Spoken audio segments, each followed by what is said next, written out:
Mira, queremos mostrarles a continuación la siguiente imagen porque nos va a dar cuenta de algo muy grave que está sucediendo. Y vamos a presentar quienes se encuentran con nosotros para discutir este tema. Tenemos en esta foto, la mostrábamos más temprano también con Alfonso Concha, así empieza esta lamentable historia, terrible. Estamos hablando de Peñuelas, estamos hablando del Fondo Las Tablas y de Limache. Es como si fuera en línea recta.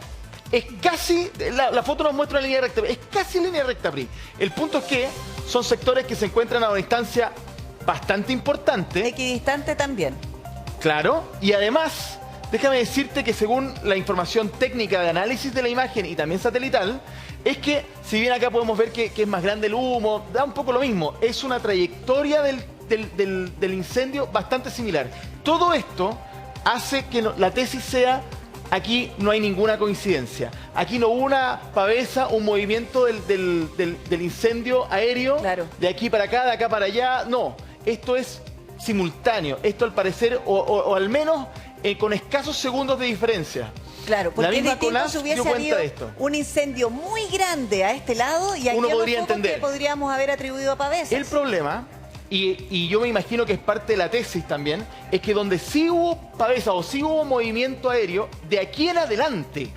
Y eso también tiene que haber estado planificado. Porque lo que los equipos de emergencia, hasta donde yo sé, sí dieron cuenta de una estrategia cuando vimos estos tres focos de incendio. Sí. El problema, y por eso decimos planificado, sofisticado, es que el viento, a la hora que esto inició, se movía en tantas direcciones de un momento a otro, sí, que el plan tuvo que cambiar varias veces y al mismo tiempo porque empezó a crecer en distintas posiciones del mapa, yendo hacia la costa. Y eso fue lo que generó en gran parte esta emergencia. Mira, nos acompaña Víctor Orellana una vez más acá en el programa, quien trabajó muchos años en ONEMI. Víctor, ¿me puedes acompañar un poquito? Porque la verdad es que esto tenemos que entenderlo bien.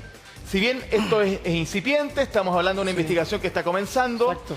Tú nos has planteado varias veces que cuando comienzan los incendios, imaginémonos uno, ustedes como equipo en su minuto hacen una evaluación y un plan de contingencia para enfrentarlo.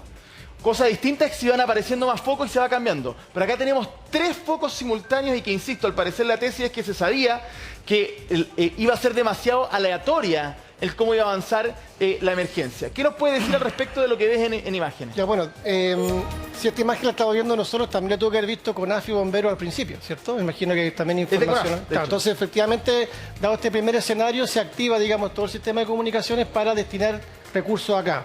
En Valparaíso, a diferencia de otras regiones, hay material instalado permanentemente. Sobre todo por la peligrosidad que tiene esta zona. Entonces, hay material instalado como no hay en otros lugares para poder atacar esto rápido. Entonces, se hace una primera evaluación y me imagino que eso llamó la atención y por eso, obviamente, toda esta discusión que hay hoy día en términos de intencionalidad por efecto de cierta geometría, cierta secuencia, cierta ubicación, ¿cierto? Perdona que me interrumpa, pero tú, analizando la foto, viendo la cantidad de humo, no tengo idea, la trayectoria, la línea que estamos viendo acá, ¿esto te da cuenta a ti de intencionalidad de personas que organizadamente iniciaron el fuego? Planificación. Mira, bueno, hay una estadística profusa de estas cosas que tenemos disponibles todos los organismos de emergencia que teníamos cuando trabajaba yo en ONEMI. Y eso da cuenta de que en estas ubicaciones efectivamente hay un mayor porcentaje de intencionalidad. Por un tema también de circulación de personas, porque también tienen que haber caminos interiores por los cuales esta gente transita. Esto no es, claro, efectivamente, para llegar y arrancar, tiene que tener un camino. Entonces, la gran mayoría de los incendios forestales se origina al lado de los caminos. Caminos secundarios, terciarios, seguramente porque tienen que tener rutas de escape. Exacto, si alguien entra, tiene que salir. Entonces, de alguna forma tiene que tener una infraestructura vial para poder escapar. Ya, y fíjate, en la distancia de cada uno de los focos es casi equidistante. Sí. Sí, la foto muestra un poco eso, el ángulo a lo mejor, pero efectivamente hay una cierta línea recta. Ya. Que a lo mejor la foto la distorsiona un poco, pero habría que a lo mejor sumar esto, ubicarlo en un mapa para ver la red de caminos.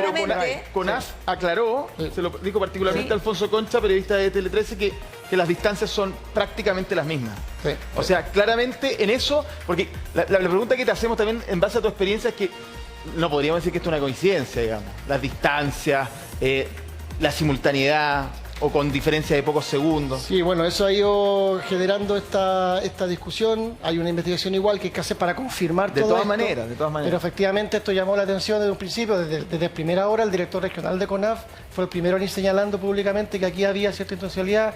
Luego lo refrendó el superintendente de bomberos.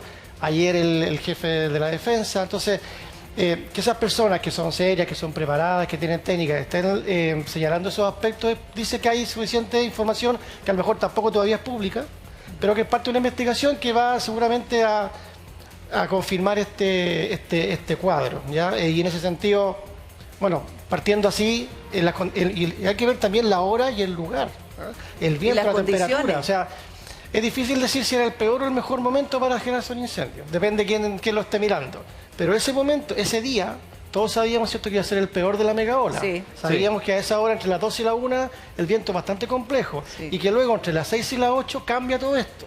Entonces, teniendo toda esa información, y si se le agrega un nivel de planificación, de intencionalidad, hay cierta, incluso entre comillas, inteligencia detrás, ¿ya? Y eso obviamente es lo que está frente a nosotros. ¿Inteligencia te refieres al mismo plan, ¿no? ¿Y a cómo se comunicaron para hacer esto? Mira, obviamente, a nivel tecnológico. Mira, a ver, el nivel de tecnología puede ser también, no tiene por qué ser tan sofisticado tampoco. O sea, hay bastante evidencia, hay estudios que muestran que a veces son artefactos bastante artesanales, los que de alguna forma generan estos eventos incluso de manera como retardada, ¿eh? Especies como de pequeños artilugios, ¿cierto?, que se van construyendo y que van generando estas cosas con cierto retraso. Víctor, tenemos dos imágenes que nos pueden dar, que nos dan cuenta de cómo fue la trayectoria, el movimiento de esto. Aquí tenemos el día viernes, y acá están los focos que nosotros comentábamos. Estas son imágenes de la NASA. De la NASA, exactamente. Y acá, satelitales. Y acá el día sábado. Y extensión de 25 kilómetros de fuego. Víctor, ¿qué pasó aquí? Mira, ¿este era el plan? Sí. Si es que hubiese habido este plan.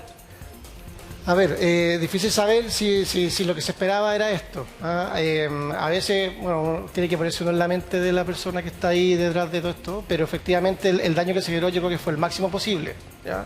De hecho, estos 25 kilómetros que señalaba ayer, me acuerdo Ramón Ulloa, él señalaba una distancia entre el Estadio Nacional y el aeropuerto, pero también la misma distancia entre el río Maipo y el río Mapocho. O sea, es como que toda la zona considerada de Santiago se hubiera quemado. Claro. O sea, la dimensión es gigante. Entonces, la orografía, la temperatura, la diferencia de presión, la cantidad de combustible, todo eso hace que el incendio se movilice, ¿ya?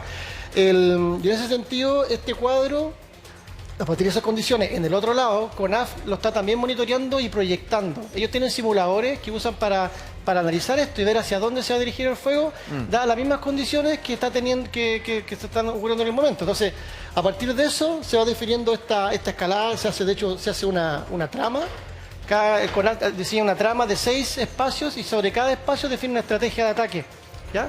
Y de esa forma se va articulando el combate. Entonces, todos los equipos, da también la estructura vial para poder llegar ahí, también plantea un desafío, porque puede ser también muy difícil llegar con los equipos, con los grandes vehículos que tiene bomberos.